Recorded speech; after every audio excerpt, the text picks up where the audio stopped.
Is there any member of the public wishing to make comment on agenda items 1A through 5E or 6A?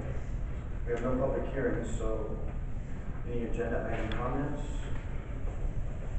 Commissioner Doherty, are you moving your way forward?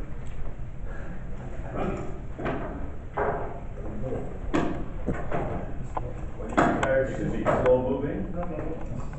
Mine's Mike Doherty. I live at 617 South B, and I'm just curious if during the budget discussion, which is 5B, if there could be at least a summary of what the initiatives were that were proposed by departments for climate change, and then in aggregate at least, what are the budget requests? Thanks. Anybody else wishing to make comment on any agenda items? Consent agenda. Thank you. Item 1A is approval of vouchers for the week of September 5th, and item 1B is approval of minutes for the week of August 30th. Move to approve the consent agenda. Moved and seconded, all in favor? Aye. Motion carries. Reports and presentations, Commissioner Peach.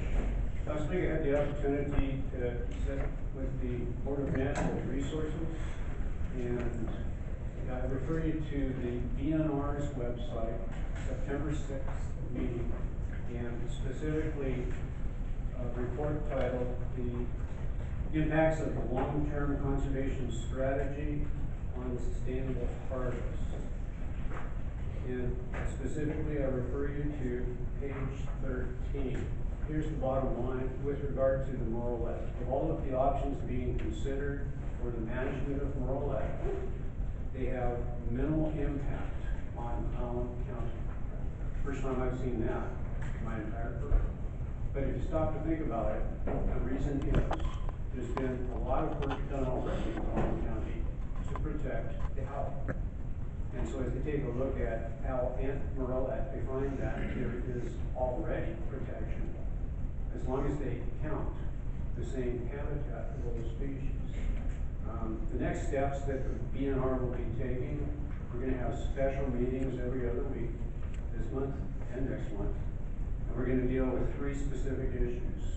The first is to take a final position on which Morolette management option we recommend. The second will be to answer the question, how should we deal with rearage? That is the variance between what was authorized and actually incurred.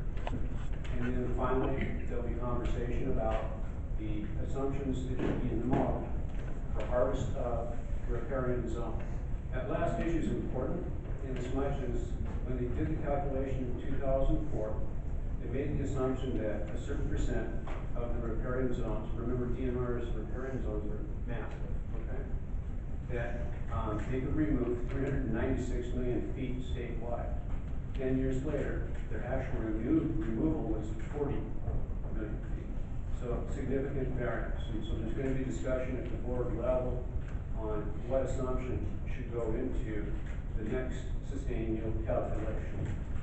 What I'll share with you is that as it stands right now, Collin County came out a little bit better than was expected, but I do refer you to the report that was put together, and this will be a topic that gets dealt with by the board, say in the next 2 meetings, and should, I hope, be finalized by mid-October. Administrator Jones? Nothing from me. Sheriff Benedict? Good. Ready to report? Rich? No, I will like to talk when we get to the budget portion. Joel? Contracts and agreements. Thank you. Item 2A is a contract change, order number 2 for Fairgrounds Floral Barn for the removal of fascia and gutters to simplify the job for the roofer.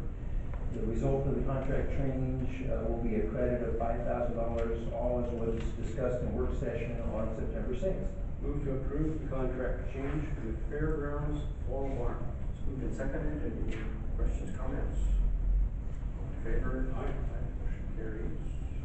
Item 2B is an agreement with K&H Printers for printing and mailing of the 2016 general election ballots, total amount $42,278.84. And it has no budgetary impact because it's an in and out.